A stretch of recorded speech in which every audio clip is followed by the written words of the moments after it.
Welcome, y'all. I'm here with some more threats slash news slash warnings. Let's begin. This is titled Students and Parents Are Frustrated by Delays in Hearing About Federal Financial Aid for College. Okay. We did rescue some keys. So let's begin.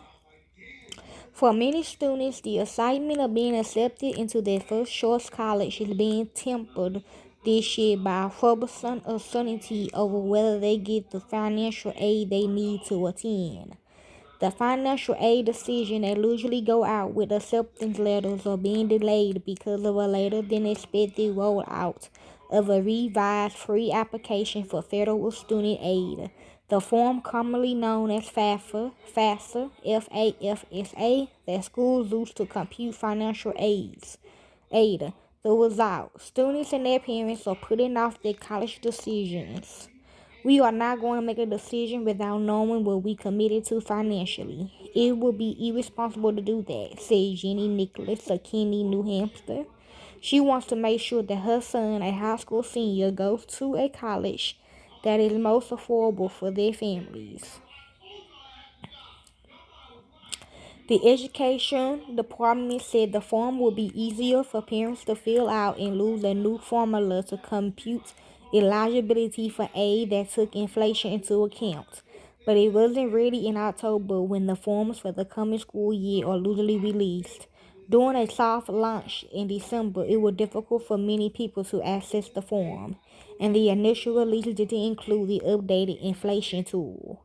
Schools won't get the information they need to award financial aid until next month, forcing them to adapt. Some have moved away from the popular May 1st deadline for students to accept their offers of admission. Just this past week, Virginia Tech, for example, said it had moved its admission deposit deadline for first-year college students to May 15th. Understandably so, families are concerned about the FAFSA process this year, and they were telling us they need more time to make fully informed decisions. Juan Epoznan, interim vice provost for enrollment management, said in a statement. The school said it anticipates notifying families about financial aid in mid-April. We can't make a decision until we see a financial aid package, said Agatha James, a mother of a New York high school senior for Creams. Everything is in limbo.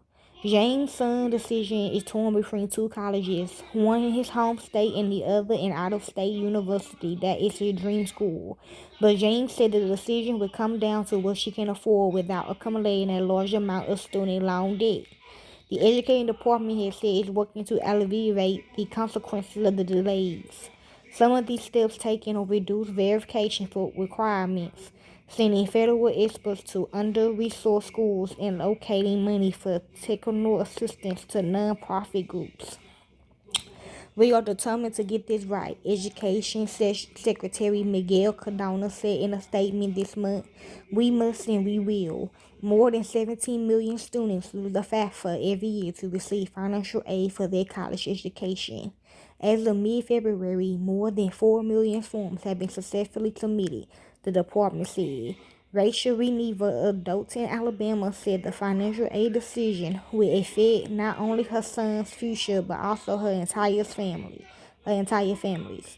Even though the education department said the new application would be simpler to do, some students and parents still having trouble filing. Jesus Nolola, a sophomore attending Windsor Polytechnic Institute in Fort New York, said he hasn't been able to submit his form because of an error in the parent portion of the application. It's disappointing and so stressful since all the issues are taking forever to be resolved, said Nolola, who received grants and work study to fund his education. Other errors have been linked to Social Security numbers, said Travis Hill, director for Dallas County Promise, a college success program in Texas. Lie. Parents without legal immigration status are not able to submit their portion of the application because they don't have a Social Security number.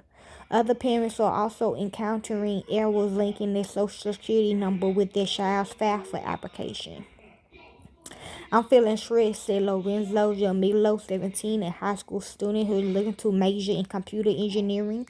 Although Jamilo lives in Toronto, he is a U.S. citizen and thus eligible for financial aid. Helen Faith, director of the Office of Financial Aid at the University of Wisconsin-Madison, said she worried that the delays will harm both students and schools. What ends up happening is that our underrepresented and more fragile populations are the ones that will disproportionately affected, said Hill. The Associated Press received support from Charles Schwab Foundation for Educational Explanatory Reporting to improve financial literacy. The independent foundation is separate from Charles Schwab and Co. Inc. The AP is solely responsible for its journalism. Okay? So, enjoy, y'all.